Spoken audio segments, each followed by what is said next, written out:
secara prinsip itu adalah kita menjangkau wilayah-wilayah yang tidak terjangkau oleh siapapun.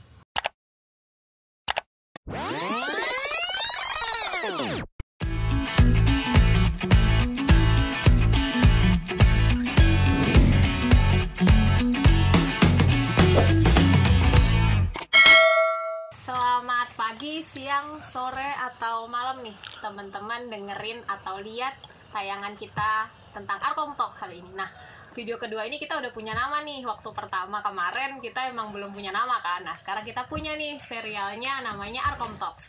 Dan di Arkom Talks kita bakal banyak banget bincang-bincang soal pengalaman-pengalaman Arkom dan juga seperti apa sih arsitek komunitas itu.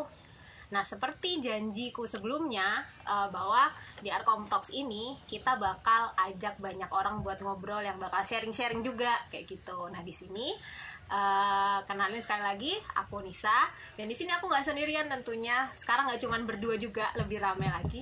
Aku bersama Mas Yuli dan Pak Jalil. Selamat siang ya ini. Selamat siang. Sini siang, Pak. Siang. Kita lagi tag-nya siang sekarang. Kalau sore takutnya menggelap lagi ya yang kemarin. Nah, sekarang kita ramean nih di sini ceritanya. Kita sama Mas Yuli dan Pak Jalil. Sebenarnya sih aku biasanya manggilnya Om Jalil, jadi mungkin nanti agak-agak ini ya, kayaknya lebih enak Om deh. Terserah, Pak, bebas. Drama gitu Om. Oke, nah kita santai aja sebenarnya ngobrolnya siang hari ini. Jadi seperti yang kemarin sebenarnya kita udah ceritain tentang awal mula perjalanan Arkom.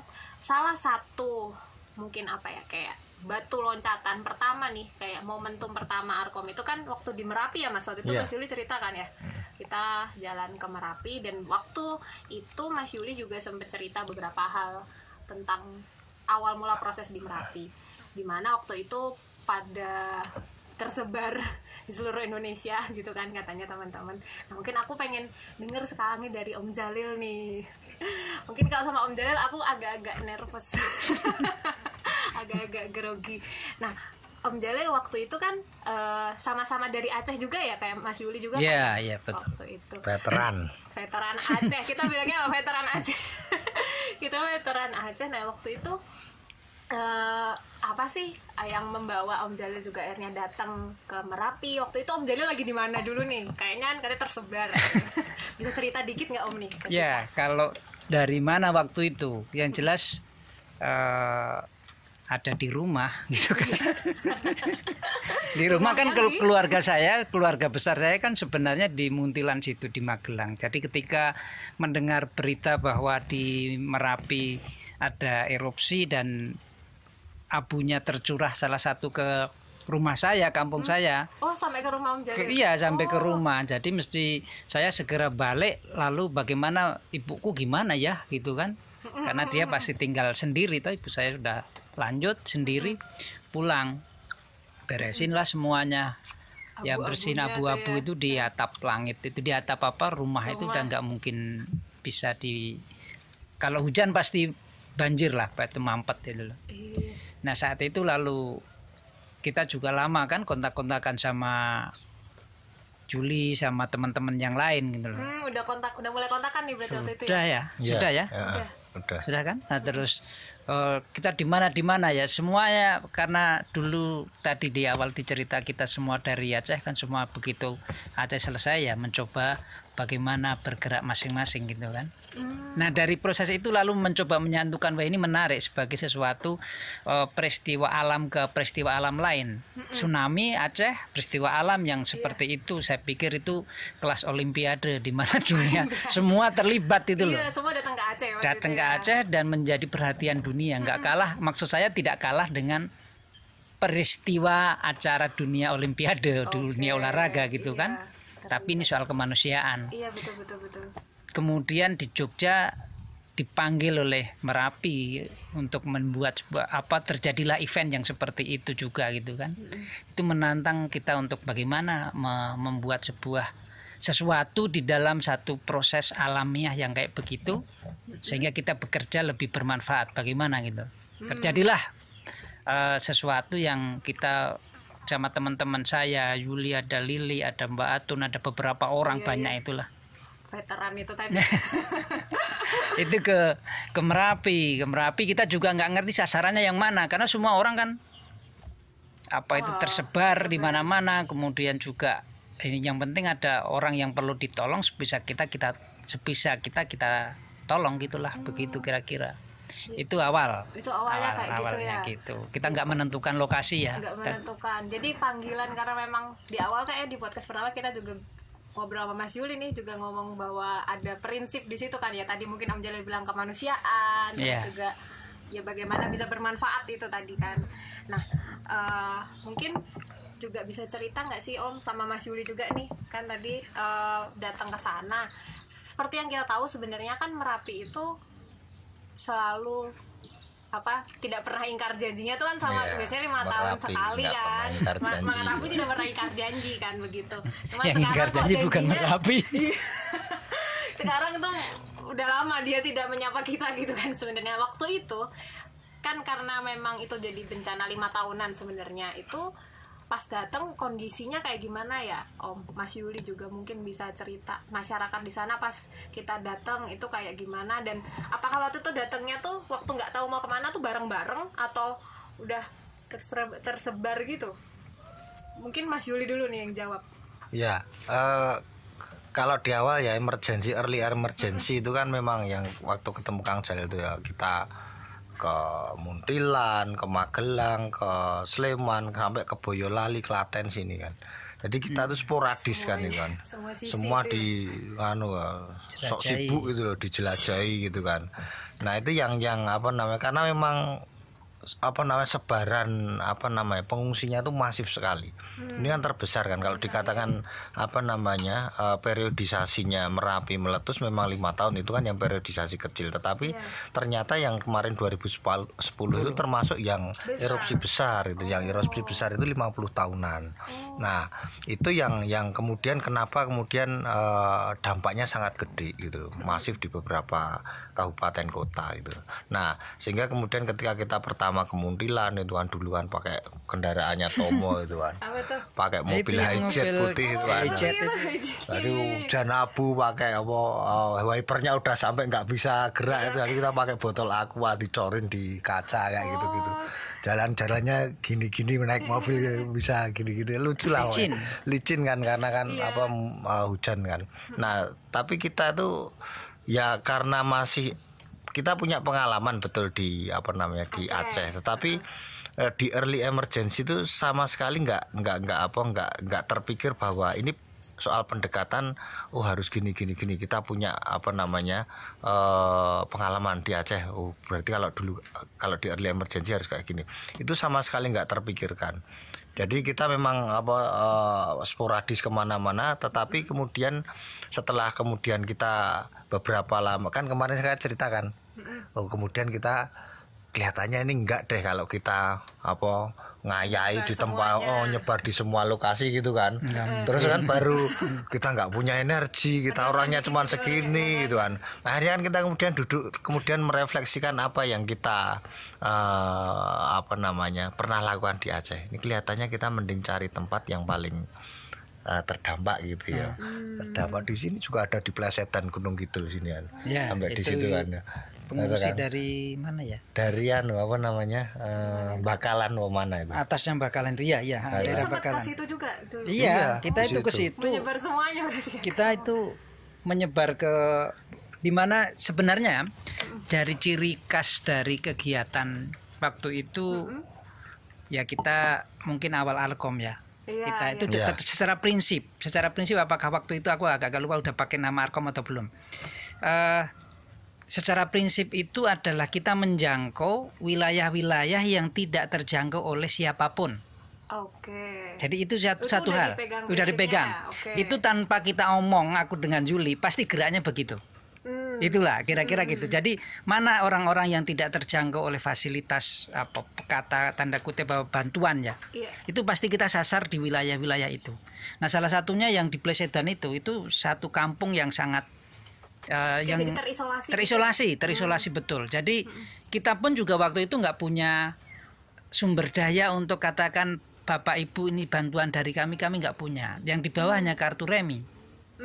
Gitu. Ya, bawa koran sama Mbak Koran. Koran. Kita beli Lili itu beli koran tiap pagi terus bawa ke situ gitu kan. Karena mereka kan sampai nggak sempat baca berita kan gitu kan. Jadi kalau malam apa main remi ya, kalau pagi bawain koran baca berita ke diskusi gitu.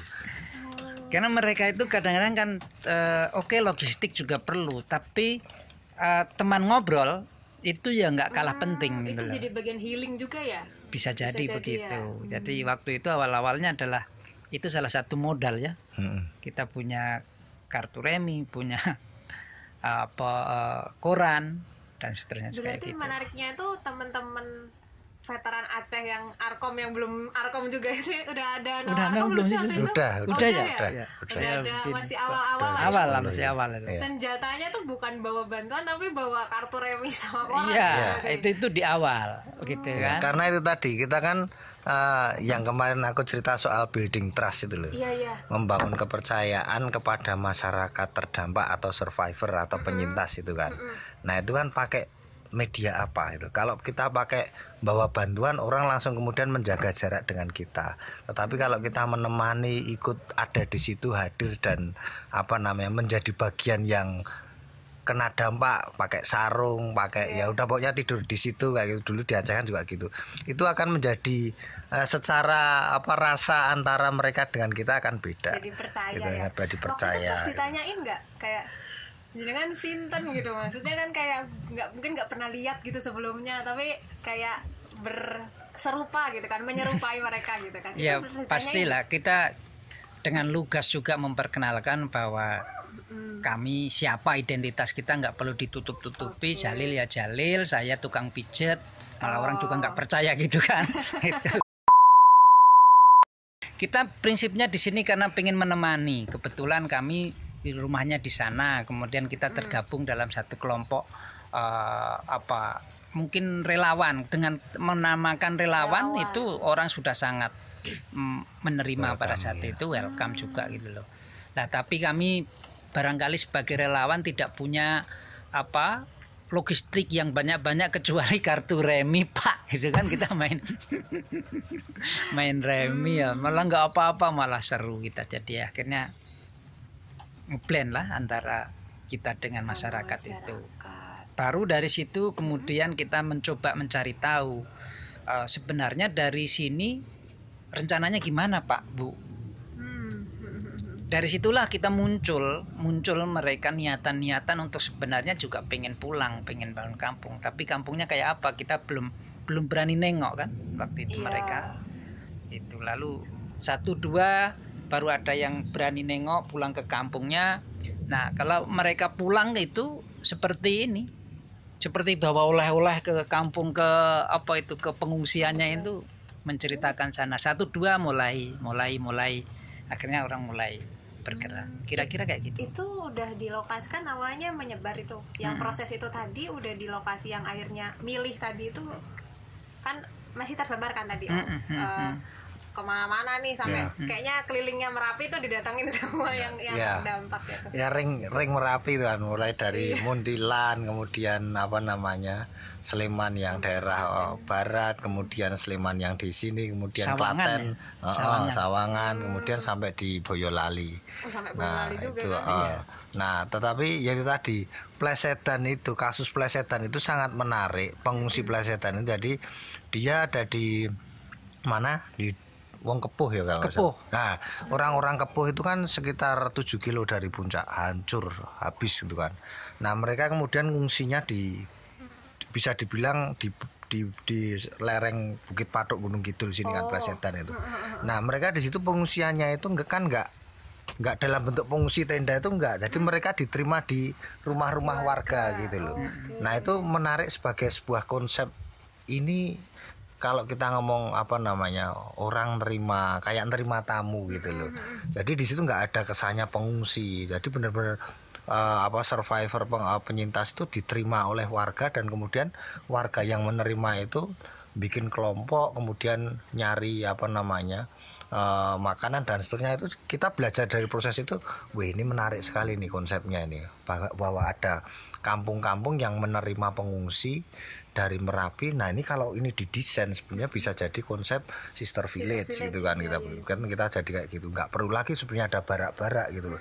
Dari desa ini didesain masuk ke desa ini, itu tuh kita baru kepikir. Tapi ya itu tadi, itu adalah proses yang membawa kita itu kemudian berefleksi tentang, loh sebenarnya kita kan dulu pernah melakukan ini ke Merapi ketika tadi orang-orang Kepuh itu kepengen pulang ke kampung gitu loh. Nah itu kan berarti ada gerakan pulang kampung yang sebenarnya secara secara naluriah itu mereka tuh, aku tuh pengen nengok kampungku gitu. Dulu di Aceh kan juga kayak gitu, orang mengungsi ya, baru kita kemudian ayo ditemenin aja orang-orang ini.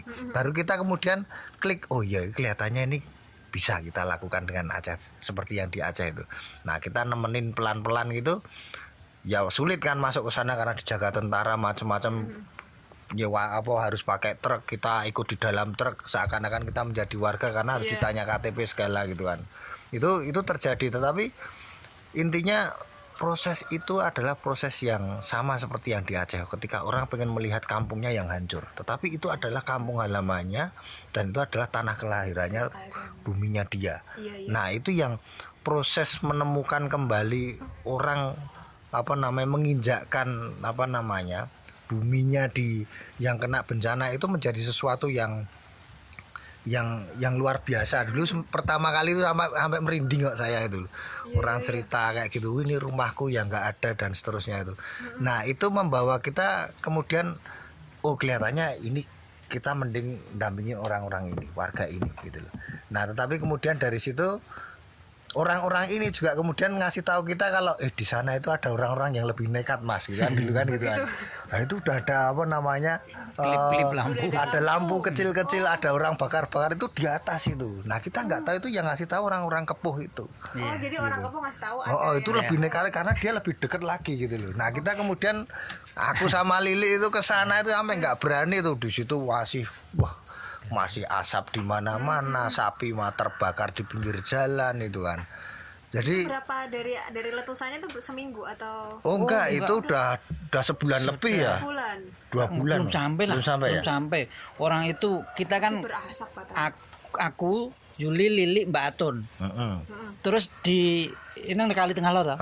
Nah, di sana itu turun karena kita kan itu kampung itu rata, tidak ada apa-apa, yang ada hanya gundukan Merapi. Itu aja. Nggak ada pohon dan semua rata.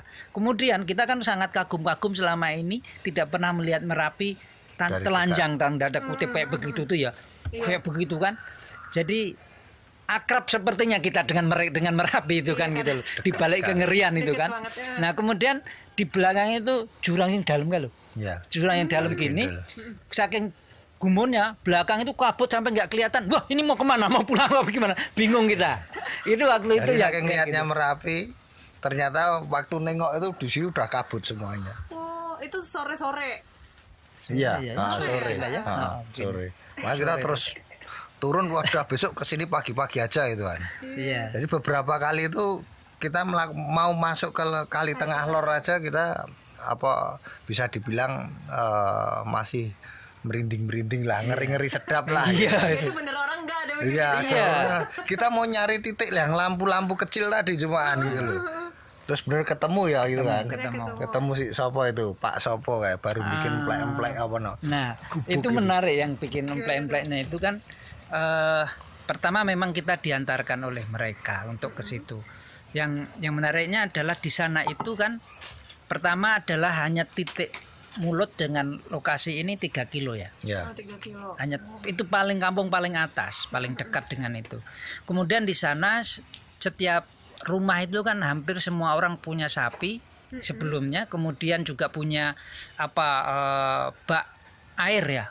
Bak air yang sangat besar sekali untuk tandon piaraan sapi gitu loh. Nah, saat itu tidak ada itu utuh, tidak rusak. Yang lain kan hancur, tetapi di rumah-rumah di paling atas itu ajaib dan aneh. Enggak hancur ya. Rumahnya Mbah Pandi, Mas Bagong, beberapa lah yang habis atapnya. Ya, itu masih utuh di Pak RT kayak utuh gitu kan, beberapa aku Pak RT siapa lupa. Nah, lalu aku lupa namanya yang Pak yang kita bikin bak tadi Ya, terus iya. jadi rumah itu loh. Itu Itu sebuah bangunan arsitek yang paling canggih ya Jul kira-kira ya. jadi itu di situ kan kita juga menemukan kearifan lokal saat itu masih emergensi ya, bahwa kenapa orang Kali Tengah Lor Kidul itu bikin rumah pakai batu ya, bisa ya katakanlah dia bikin pondasi sampai apa namanya Sendiri batu. ring balok gitu loh. Makanya itu kan kalau kesapu awan panas itu ya yang hilang adalah atapnya, kayunya kebakar, tetapi itu sebagai sebuah apa namanya dinding penahan apa namanya awan panas itu ya Oke. anu lah gitu, mantap lah gitu. Itu. Aman. Jadi kosen-kosen itu kebakar kosennya, tetapi dindingnya masih ada utuh. ya? Bak-bak itu juga utuh kan. Nah, makanya itu si Pak siapa itu kan mulai bikin apa ngumpulin kayu-kayu yang apa kebakar-kebakar yang masih agak panjang 1,5 meter 1 meter itu dikumpulin disambung-sambung bikin atap gitu kan, dia di situ sambil dia ngeruin itu apa namanya lantainya kan. Nah, karena lantainya ketutup abus setinggi kira-kira 20 sampai 30 cm gitu loh. Dia keruin gitu. Udah dapat ya sak guduk mungkin sak truk lah gitu kan. Itu dari ngeruin itu. Dan apa jadi lantainya tuh kelihatan lagi lantai rumahnya gitu loh. Nah ini dia tinggal bangun nggak beli pasir lagi gitu. Udah punya pasir Siapa sendiri. lupa Itu namanya. dia sendirian melakukan itu sama istrinya ya kayak. Sama istrinya terus kita tanya, "Lu Pak kok sendirian di sini kok kendelmen gitu kan?" Ya rumahnya emang di sini ya Mas gitu kan. Terus kita tanya, Timbul apa Bang? tak timbul, Timbul. Nah itu terus dia bilang apa namanya, lah temen, ya kita nggak tahu ini orang-orang Kali Tengah Lor ini kan di mana kan belum tahu. Ketika ketemu Pak, ketika ketemu Pak Timbul kemudian kita baru tanya toh lah, dongungsi teng pundi Pak, teng Riko gitu kan. Nah kita kemudian ngikutin dia gitu kan. Baru ketemu dengan rombongannya yang Kali Tengah Lor itu. Nah dari situ baru kita kemudian ngompor-ngomporin orang yang di pengungsian itu untuk lebih banyak lagi berani seperti Pak Timbul itu. Nah itu jadi peran kita di situ. Karena memang secara apa namanya lingkungan ya sebenarnya yang di atas itu justru nggak apa namanya bisa dibilang ya baik-baik saja lah itu. Cuman memang dekat ya, tetapi kan ini yang perlu kita pikirkan soal bagaimana kita apa namanya belajar dari mereka.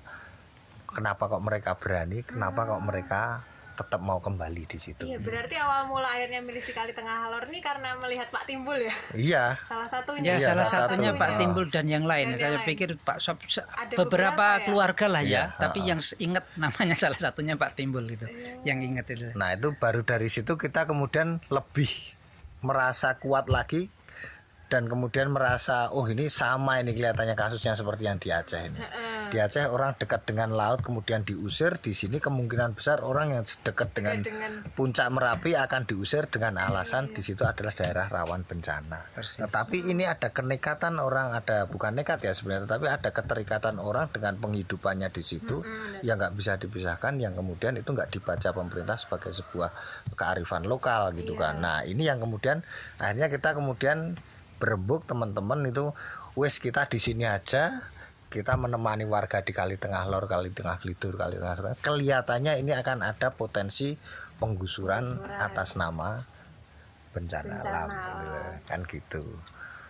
Dan yang menarik juga bahwa ekspresi warga di Kali Tengah Lor dan Kidul ya waktu itu dalam sebuah tanda kutip bencana tanpa sebuah ratapan bersedih bersisa enggak, tetapi dia ya biasa saja karena dia merasa yakin bahwa kami itu cucunya Mbah Merapi. Merapi kan disebutnya sebagai Mbah, gitu kan. Dan dia tidak akan mengsengsarakan cucunya gitu loh. Nah, dia memaknai itu. Sehingga setiap saat akan terjadi letusan yang besar, dia akan ngasih tahu. Ada Tanda-tanda dan ngasih tahu itu tanda-tanda alam itu sebagai dimaknai sebagai Mbah Ne ngasih tahu sehingga tidak akan merusak. Dan di atas itu 0 korban loh. Oh iya. Iya. Hanya satu orang apa berapa karena tidak bersedia untuk turun. Gitu. tanda apa sih yang paling akhirnya membuat oke hari ini aku harus pindah. gitu? Harus pindah. Mereka punya tanda-tanda, salah satunya adalah burung kalau sudah turun di halaman. Oh, Di turun sekitar di halaman kampung ya. Iya, situ sudah kode harus turun gitu loh. Dan saat itu ada memang itu Mbak siapa saya itu, aduh susah ngapal nama itu. Yang informasi ini tuh Mbah ada Mbak perempuan yang masih muda gitu dan Mbah siapa yang perempuan juga gitu loh. Itu dan itu sekali lagi bahwa sehingga hancurnya itu tidak menjadi sebuah ratapan tetapi sebagai kenikmatan yang akan datang selanjutnya. Iya, karena mereka sudah tahu setelah itu pasti subur makmur gitu loh. Ya. Nah, itu yang keren sekali kan di situ bahwa memaknai gunung meletus atau relasi antara si benda gunung dengan dia itu adalah sama. Keluarga gitu. Itu kan keren satu gitu. Kedua, tadi ini tuh kejadian biasa gitu. Jadi nggak perlu sesuatu yang heboh dan seterusnya dan diratapi gitu. Karena ini akan mengembalikan dan justru memperbaiki alamnya itu sendiri gitu. Proses memperbaiki dan warga dapat panen kayak gitu kan. Habis itu bisa panen kayak. Mereka tahu tanda-tanda itu semua sehingga lu ngapain kok harus pindah, wong dari awal kita tuh sudah tahu Merapi itu akan meletus ini itu semua sudah tahu. Jadi ini bukan pertama kalinya Merapi meletus, mereka udah tinggal di situ sejak mbah mereka, iya itu. Nah itu yang bagus sekali. Makanya ketika kemudian masa emergensi baru masuk ke rekonstruksi, ada bambu yang sudah pada tumbuh, itu salah satu tanda ini kehidupan sudah mau mulai gitu kan.